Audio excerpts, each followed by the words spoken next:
अऊज़ु बिल्लाहि मिनश शैतानिर रजीम। अऊज़ु बिल्लाहि मिनश शैतानिर रजीम। बिस्मिल्लाहिर रहमानिर रहीम। अस्सलामु अलैकुम नाज़रीन मुकर्रम। 92 न्यूज़ चैनल की इफ्तार ट्रांसमिशन रहमत रमज़ान में आपका मेज़बान ग़ुलाम मोइनुद्दीन निज़ामी अपने साथियों समेत हाज़िर खिदमत है। मेरे साथ को होस्ट के तौर पर डॉक्टर फ़ातिमा फ़याज़ तशरीफ़ फरमा है। हमारा आज का मौजू बहुत दिलचस्प भी है और दर्दनाक भी है, अलमनाक भी है और बहुत ही तवज्जो का मुतकाज़ी भी है। ये मौजू दीनी भी है, मजहबी, नफ्सियाती और अकीदती भी, एतक़ादी भी है और बहुत बड़ा सियासी अलमिया भी इसमें, समाजी, माशरती हर पहलू से ये काबिल तवज्जो है। जादू टूना और जाली आमिलीन। नाज़रीन किराम, इस अहम मौजू पर गुफ्तगू करने के लिए हमारे साथ जो मोहतरम मेहमान तशरीफ़ फरमा हैं, उनमें मुमताज़ आलिम दीन मोहतरम मुफ्ती मोहम्मद फ़ारूक़ुल क़ादरी साहब हैं, जनाब डॉक्टर फ़रहान अब्बासी, मोहतरमा डॉक्टर ताहिरा रुबाब जो माहिर नफ्सियात हैं, और डॉक्टर जमील मेहरवी साहब जो नेचुरोपैथी में बड़ा अहम नाम है। आप सबका बहुत शुक्रिया। हस्ब मामूल हमारे साथ मुल्क के नामवर सना ख़ान जनाब अलहाज शहबाज कमर फरीदी साहब और उनके साथी भी मौजूद हैं, आपका भी शुक्रिया।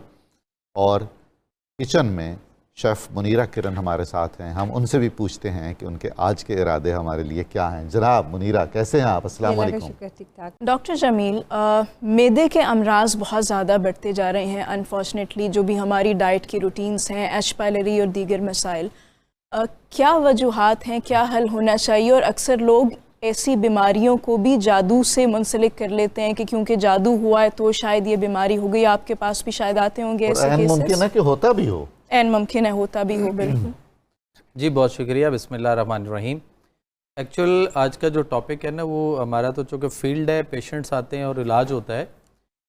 मैं एक चीज़ इसमें वाज़े करता चलूँ कि जो एच पायलोरी की आपने बात की ना, बेसिकली मैदे के अंदर हमारे जब अल्सर होता है एसिडिटी एसिड से, तो अल्सर पैदा होता है। उस अल्सर से मैदे के अंदर ज़ख़म, और फिर वो ज़ख़म जो है वो हमारे ताफुन का शिकार हो जाता है, और फिर उसमें आम लफ्ज़ों में समझ लें जैसे ज़ख्मों के अंदर पीप पस या रेशा पड़ जाता है, सही ऐसे वाली पोजीशन बनती है।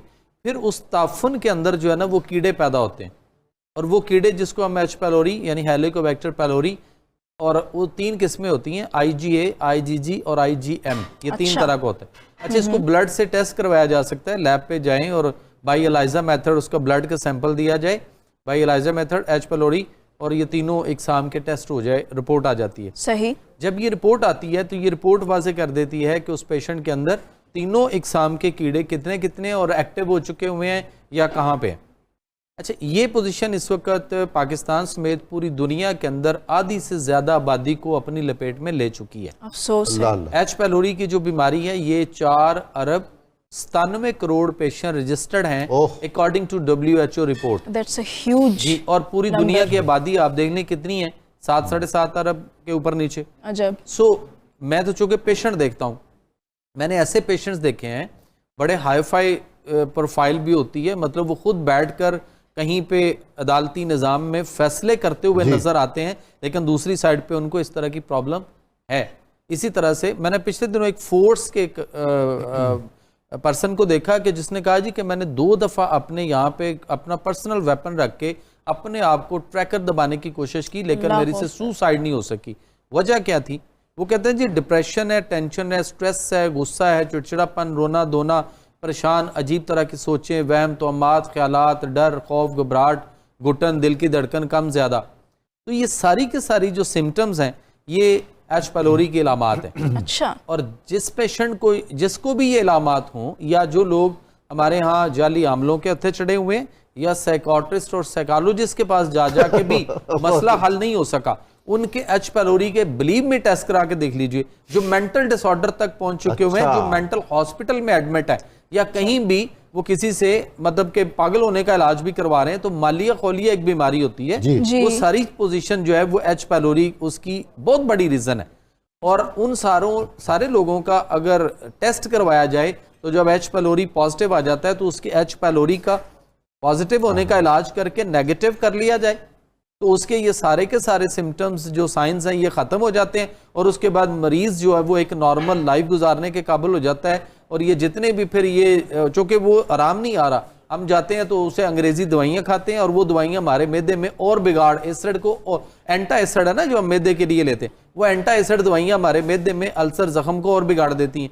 सो फिर हम वहाँ से जब फर्क नहीं पड़ता तो फिर हम ये जाली आमलों और इनके और फिर साइकोट्रिस्ट और उनके क्लिनिक्स, और वहाँ से फिर जब बात नहीं बनती तो समझ नहीं आती, फिर हम ये सारा बिगड़ जाता है। सही। एक्चुअल उसके पीछे जो है ना वो सबसे पहला काम है कि एच पायलोरी का उनका टेस्ट करवाया जाए और उसके बाद फिर उसका इलाज होता है, उसमें दवाई खुराक और परहेज, और वो नॉर्मल हो जाते हैं और फिर मेरी और आपकी तरह से एक नॉर्मल जिंदगी गुजार ये सकते बड़ी हैं। अच्छी आपने मालूमात दी, बिल्कुल इस पर गौर करना चाहिए। और अब डॉक्टर जमील, जिगर की जो बीमारियां हैं, जिगर फैटी हो जाना, सिकुड़ जाना और फिर हेपेटाइटिस भी ज़ाहिर है उसके साथ ही मुंसलिक है, क्या वजूहात हैं इसकी, कैसे इलाज, मतलब हम उसको रोक कैसे सकते हैं? बहुत अच्छी बात है ये आपकी। एक्चुअली वही बात जो हम पहले मैदे की कर रहे थे, मैदे से ही मसाइल जो हैं फिर आगे हमारे, चूँकि जो खुराक हम खा रहे होते हैं वो खुराक हमारे जिगर ने मेटाबोलाइज करनी होती है जी। सो मैदे से अगर एच पिलोरी या उसका ताफुन या एसिडिटी और तेजाबियत या वो कीड़े जिनकी हमने पहले बात की थी, वो सारे जब हमारी खुराक में शामिल होकर हमारे लिवर में मेटाबोलाइज होने के लिए वो खुराक हमारी पहुँचेगी तो उसका जिगर पे इफेक्ट आएगा। सही। तो जिगर फैटी भी हो सकता है, फिर आगे चल के उसके गर्मी खुश्की का आंसर जब बढ़ेगा बॉडी के। सिम्टम्स क्या होते हैं, हमें कैसे पता चलता है कि उसमें ये होगा कि आपको खट्टे डकार आना, एसिडिटी, तेजाबियत, गैस अफारा, कॉन्स्टिपेशन और खुराक सही हजम नहीं हो रही, सही जुज़्वे बदन नहीं बन रही, उसके बाद पेशाब का पीले रंग में आना, आंखों में पिलाहट। डॉक्टर साहब ये तो सीधा सीधा जादू का मामला है। सारी अलामतें वही है।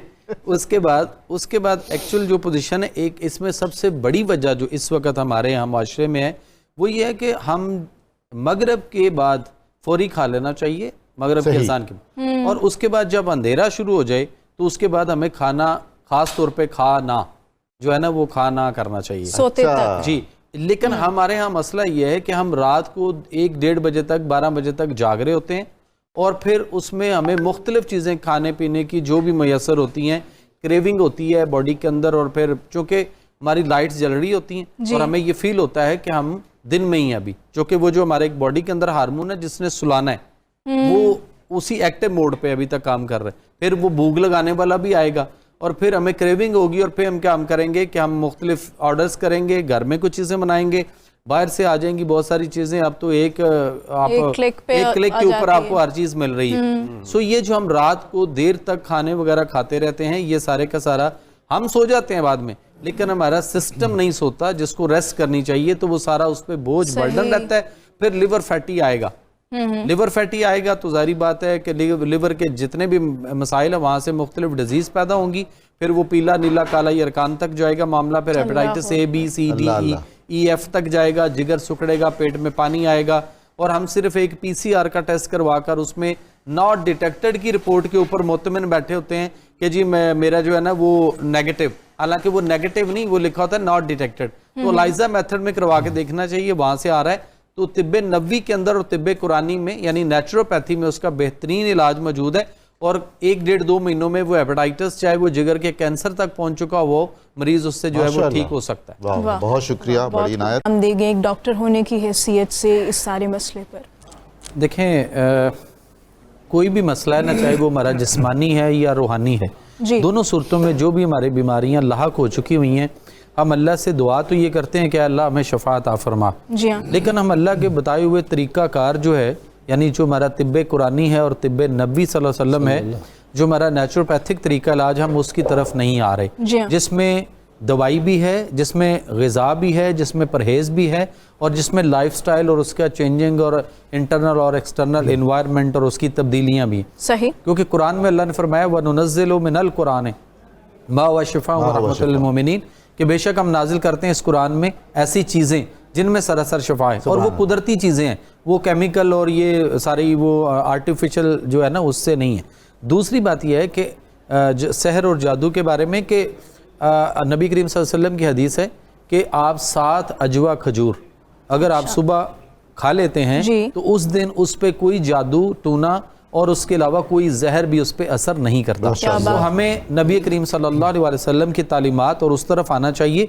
बेशुमार दुनिया में मरीज़ हैं, बहुत सारे मुख्तलिफ तरीका इलाज को अडॉप्ट करके और मुख्तलिफ उसी तरीका इलाज में घूम रहे हैं, लेकिन अल्लाह ताला का जो निज़ाम सेहत है, जो अल्लाह हेल्थ सिस्टम है, जो जिसमें अल्लाह ने शिफा रखी है, हम उन चीज़ों की तरफ नहीं आ रहे जिसकी वजह से हम बेशुमार और आगे आगे मुख्तलिफ बीमारियों का शिकार होते चले जा रहे हैं। तो हमें ये चाहिए कि हम अल्लाह ताला के उस तरीक़ाकार जिसमें अल्लाह ने शिफा रखी है, हम उस दरवाज़े की तरफ भी जाएँ जहाँ से शिफा भी मिलेगी, खैर भी हो जाएगी और हमारी बीमारियों से और दवाइयों से जान भी छूटेगी। माशाअल्लाह, बहुत शुक्रिया तमाम मेहमानों का, आपकी तशरीफ़ आवरी का, आपने बहुत नवाजिश फरमाई।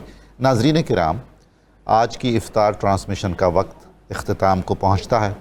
कल इंशाअल्लाह अज़ीज़ फिर इसी वक्त इसी प्रोग्राम में रहमत रमज़ान के ज़ेर उन्वान इस खूबसूरत नाम की छतरी तले फिर आपसे मुलाकात होगी।